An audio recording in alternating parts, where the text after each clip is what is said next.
Hey, what's going on YouTube? This is Bryce with BIS Media, and today I'm here to give you my thoughts on the PlayStation Portal and show you what comes inside the box. And I found this has been hard to come by already, so I definitely play my cards right by pre-ordering this one very early. But before we dive into this unboxing and review, be sure to hit that subscribe button for more content like this one. I do tech and home theater reviews along with physical media unboxings, plus digital movie giveaways every single month, so there's always something for everyone out there. And if this video proves to be helpful for you, please smash that like button to help me get this out to more people. With that being said, let's kick off this review with an unboxing and see what's packaged within this controller.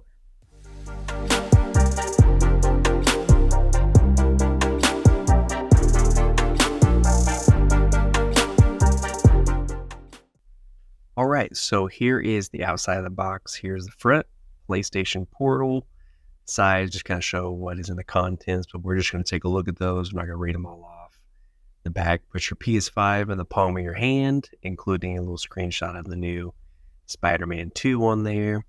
And the compatible hardware is, of course, PS5. Unfortunately, you still do have to have the PS5 system to be able to play with this.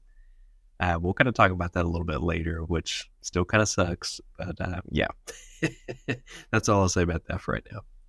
So here is the inside of the box coming out here, and I actually had it flipped upside down. So let me flip this right sideways. This show is the PlayStation Remote Player. Has a nice gray box here. Feels very premium just taking it out of the box already. And at the very top, kind of hidden away, I didn't know what this was at first, but it's actually a USB cable, so that way you can actually charge this device, because you do have to charge this up for sure. It's not like the Backbone where it just plugs into your phone and it's constantly charged by your phone's battery. Now this does have its own battery and everything as well, so you do have to actually plug this in and charge it. We'll get that box out the way, and then here is the remote itself. So we're gonna go ahead and get this out of the packaging here, and just picking it up, it feels very solid. I can already tell you that much. And let's get this little plastic out the way, and here is the remote player itself.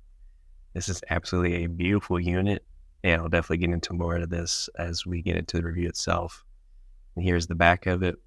Got the Sony logo on the back, and it really just looks like a split DualSense with that long plastic piece connecting it all, at least on the back side anyways. And here is the satisfying screen peel. Absolutely gorgeous device. I just absolutely love the way it looks. I know some people may not be a huge fan of the DualSense split look, but it just feels like a real DualSense in your hand, just like a normal one, except with a tablet in the middle.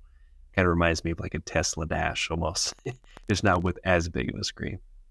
So then at the very bottom of this is just some paperwork, just a remote player manual. And yeah, that is all the unboxing, guys. So with that being said, we're going to jump right into the review in terms of pros and cons.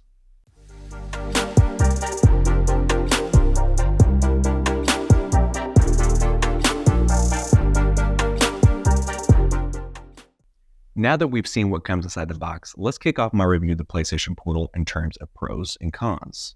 And we'll start off with the pros of this remote player, with the first pro being build design. The build quality of the Portal is superb, and it feels solid and high quality in the hands. It weighs 2.6 pounds, which isn't extremely heavy by any means, but it definitely feels weighty enough to know you're dealing with a genuine PlayStation product. I absolutely love the design of this remote player, and it looks absolutely stunning in my opinion.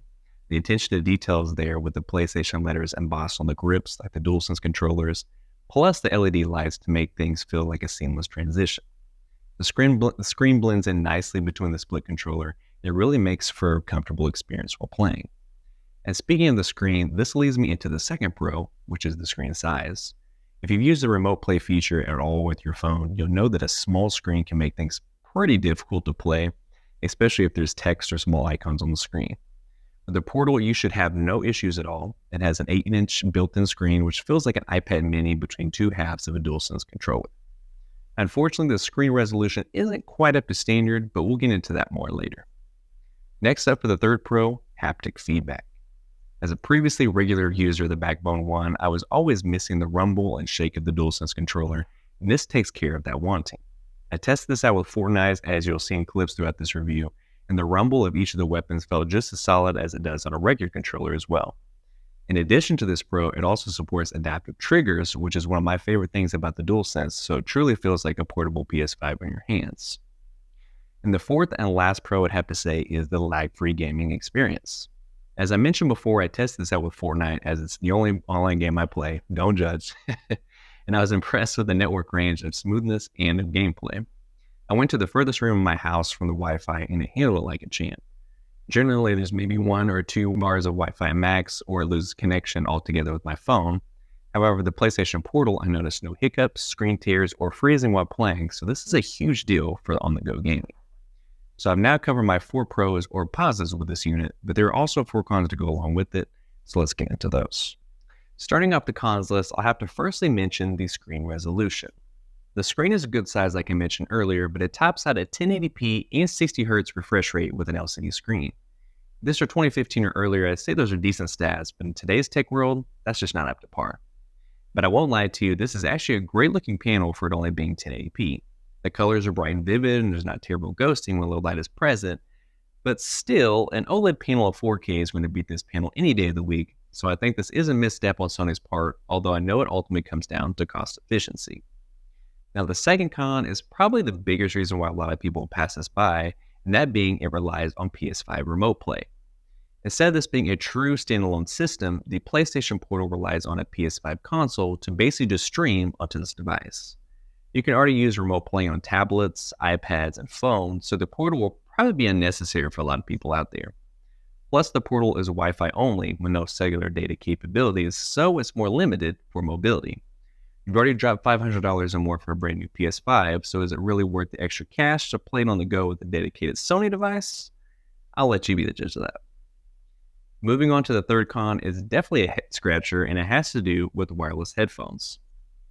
So Sony was nice enough to give players a dedicated headphone jack for wired headphones, but when it comes down to using wireless headphones, it's a whole different story. You're forced to buy PlayStation's Pulse Buds or over-ear headphones if you want to go wireless, and to me, this is ridiculous in a way to grab a consumer's wallets more than they already have. Why not just implement basic Bluetooth? Most people already have their own wireless headphones for daily use, so unless you're a diehard Sony fan, then you're probably not going to have their Pulse headphones on hand and prepared to go, but I may be wrong. Let me know in the comments if you're a Sony Pulse headphone user and if it's worth the extra costs. I have heard good things, so I will say that. And finally, the fourth and last con is going to have to be the cost for me. As I mentioned earlier, you may have dropped $500 for a brand new system, or possibly more if you bought from a scalper in the earlier days. My heart goes out to you guys. So is it worth it to spend hundreds more for this remote player? MSRP for the Portal is sitting at $200, but they're currently sold out, and they're going for $300 plus on eBay or third-party retailers, which is absolutely absurd to me, and you could potentially be spending $700 plus for both pieces, or even $900 to $1,000 if you include the Pulse headphones to go wireless. That's extremely high in my opinion, and it's going to leave a good-sized dent in your wallet. After carefully considering my pros and cons on the PlayStation Portal, what are your thoughts on it? Do the pros outweigh the cons? Would you be passing this up?